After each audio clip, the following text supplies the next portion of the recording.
कि मरने के बाद मुर्दा अपने घर वालों को कितने साल तक याद करता रहता है और रोता रहता है। हमारी आपसे रिक्वेस्ट है कि इस हकीकत को जानने के लिए इस वीडियो को आखिर तक जरूर देखिएगा। मेरे दोस्तों, हम में से हर एक ये जानता है कि ये दुनिया की जिंदगी बस थोड़ी सी है। एक न एक दिन हम में से हर एक को मरना है और इस खत्म होने वाली दुनिया को छोड़कर अपने असली ठिकाना आखिरत की तरफ जाना है। और मौत एक ऐसा दरवाजा है जिसमें से हर एक को गुजरना है, चाहे वो बच्चा हो, जवान हो या बूढ़ा हो, हर एक को मौत के दरवाजे में से गुजरना है। जिस तरह के अल्लाह तबारक व तआला कुरान पाक में इरशाद फरमाता है, कुल्लू नफ्सीन जाए कतुल मौत, कि हर जानदार को मौत का मजा चखना है। यानी हर वो चीज जिसके अंदर जान है उसको एक ना एक दिन मरना है। मेरे दोस्तों, दुनिया और आखिरत के बाद एक और दुनिया है जिसको हम आलम बरज़ख कहते हैं। मरने के बाद और कयामत से पहले तमाम जिन्हों इंसान की रूहों को अपने अमाल के हिसाब से इसमें रहना होता है, और रूह कहीं भी हो जिस्म के साथ उसका कनेक्शन रहता है। कब्र पर आने वालों को वो पहचानती है, और ये कहना कि फलां की रूह फलां के अंदर चली गई या इसने दोबारा जन्म लिया, ये अकीदा कुरानो सुन्नत के खिलाफ है। हदीस शरीफ में आता है कि जब मुसलमान मरता है तो उसके रास्ते खोल दिए जाते हैं कि जहां चाहे वो चला जाए। और हजरत सईद बिन मुसैयब रदियल्लाहु ताला अन्हो से मरवी है कि हजरत सलमान फारसी अब्दुल्ला बिन सलाम रदियल्लाहु ताला अन्हो जब हम आपस में मिले तो एक दूसरे से कहा कि अगर हम तीनों में से पहले कोई इंतकाल करता है तो बताना कि मौत के बाद उसके साथ क्या मामला हुआ। कहा क्या जिंदे और मुर्दा भी मिलते हैं? तो फरमाया हाँ, मुसलमान की रूह जन्नत में होती है और वो अपनी मर्जी से जहां चाहे जा सकती है। मेरे दोस्तों, अब सवाल ये है कि क्या मरने के बाद मुर्दे अपने घर वालों को याद करते हैं?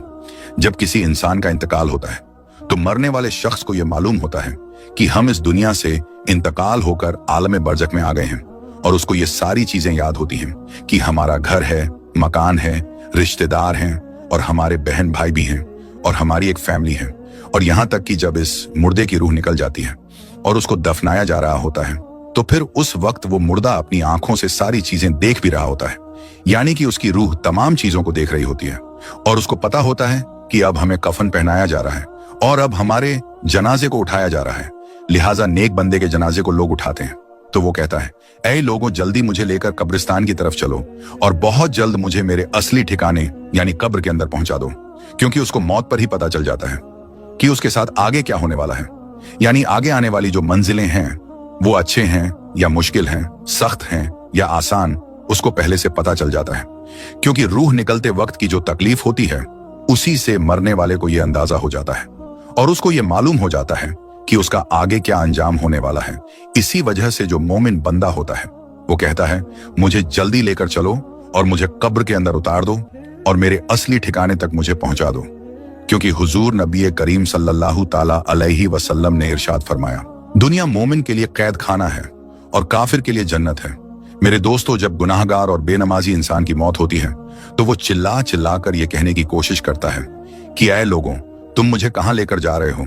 ऐ मेरे बच्चों, यानी कि वो अपनी फैमिली से कहता है कि मैंने अपने बच्चों के लिए बहुत ज्यादा कमाया, इनके लिए घर और मकान बनाया, और अब तुम हमें हमारे घर से निकालकर अंधेरी कोठरी यानी कब्र के अंदर क्यों डालने जा रहे हो? उसे बहुत घबराहट होती है तो वो कहने की कोशिश करता है कि ऐ लोगों, मुझे मत लेकर जाओ। बहरहाल मेरे दोस्तों, उसको जब कब्र के अंदर रख दिया जाता है तो उसको ये पता होता है कि अब हम कब्र के अंदर हैं और हमारी फैमिली और हमारे रिश्तेदार उस पिछली दुनिया में हैं जहां पर वो पहले रहता था। इसी वजह से रिवायत में आता है कि जब कोई इंसान अपने किसी मुर्दे की कब्र पर जाता है तो वो मुर्दा उस कब्र पर आने वाले को पहचानता भी है कि ये हमारा फलाना शख्स है। अगर बाप कब्र के अंदर है तो वो पहचान लेता है कि हमारी कब्र पर आया है, ये हमारा बेटा है, हमारा भाई है, हमारा रिश्तेदार है। जिस तरह के हजरत अबू हुरैरा रदियल्लाहु ताला अन्हु से मरवी है कि नबी करीम सल्लल्लाहु ताला अलैहि वसल्लम ने इरशाद फरमाया कि तुम में से जब कोई शख्स अपने भाई की कब्र पर या फिर उस शख्स की कब्र के पास से गुजरता है जिसको वो दुनिया के अंदर जानता था, और वो उसको सलाम कहता है, तो वो उसका सलाम सुनता भी है और उसके सलाम का जवाब भी देता है, और वो कब्र पर आने वाले को पहचानता भी है। और अगर कब्र पर उसका कोई प्यारा रिश्तेदार जाता है तो कब्र वाले को बहुत ज्यादा खुशी होती है। लेकिन अगर मुर्दा गुनहगार होता है और अपने गुनाहों की वजह से सजाएं भुगत रहा होता है तो वो कब्र वालों को पहचान कर भी उसकी तरफ कोई ध्यान नहीं देता, क्योंकि कब्र के अंदर उसकी जिंदगी बहुत कठिन हो जाती है और वो अजाब से परेशान हो रहा होता है। इसी वजह से उसका कब्र पर आने वालों की तरफ ध्यान नहीं होता। और जब हम किसी कब्रिस्तान पर जाते हैं और ये कहते हैं अस्सलामु अलैकुम या अहलल कबूर, तो वो कब्र वाले हमारे सलाम को सुनते भी हैं और हमारे सलाम का जवाब भी देते हैं। और बुखारी शरीफ की हदीस में है कि जब कोई शख्स अपने किसी मरहूम के लिए ईसाले सवाब करता है और जब उस ईसाले सवाब को तोहफा बनाकर उस मुर्दे को पेश किया जाता है तो वो बड़ा खुश होता है और उस वक्त उसको ऐसी खुशी मिलती है कि उससे पहले उसको ऐसी खुशी कभी भी नहीं मिली होती। बहरहाल मेरे दोस्तों, जो गुनहगार बंदा होता है उसे ये दुनिया बहुत याद आती है। वो ये कहता है कि हम बहुत ऐश की जिंदगी में थे, क्योंकि ये दुनिया की जिंदगी उसके लिए जन्नत थी। उसको कब्र के अंदर अजाब हो रहा होता है, इसी वजह से वो अपनी दुनिया की जिंदगी को याद करता है, क्योंकि दुनिया की जिंदगी के अंदर उसको सुख था और दुनिया की जिंदगी के अंदर वो इस तरह के अजाब में गिरफ्तार नहीं था। इसी वजह से गुनाहगार शख्स दुनिया की जिंदगी को याद करता रहता है और अपने घर वालों को याद करता रहता है।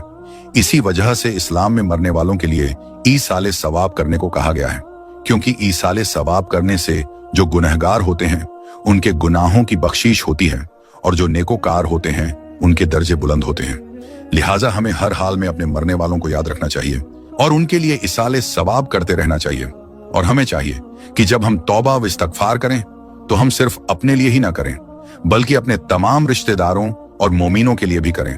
और मेरे दोस्तों, जो नेक बंदा होता है वो दुनिया की जिंदगी को याद नहीं करता, क्योंकि दुनिया की जिंदगी उसके लिए कैद खाना थी और उसके लिए कब्र की जिंदगी यानी कि आलमे बरज़ख की जिंदगी जन्नत होती है, क्योंकि उसके लिए कब्र में जन्नत का बिछौना बिछा दिया जाता है और उसको जन्नती कपड़े पहना दिए जाते हैं और उसकी कब्र को जन्नत के बागों में से एक बाग बना दिया जाता है और उसके कब्र में जन्नत की खिड़की खोल दी जाती है, जिससे जन्नत की खुशबुएं कब्र के अंदर उसको महसूस होती हैं और नेक बंदा बड़ी ही राहतों और सुकून में होता है।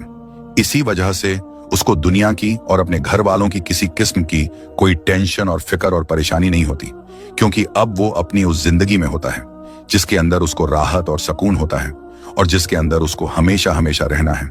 और वो उसी में खुश होता है, क्योंकि वहां पर उसको किसी किस्म की कोई दुख, परेशानी और तकलीफ नहीं होती, बल्कि उसके लिए राहतें ही राहतें होती हैं। और जो गुनहगार बंदा होता है उसको ये दुनिया बहुत याद आती है और वो कब्र के अजाबों से बहुत परेशान होता है। बहरहाल मेरे दोस्तों, जो असल चीज है वो अमल है। जिस तरह के अल्लामा इकबाल कहते हैं कि अमल से बनती है जिंदगी, जन्नत भी और जहन्नम भी। ये खाकी अपनी फितरत में न नूरी है न नारी, अमल पर ये सारी चीजें हैं।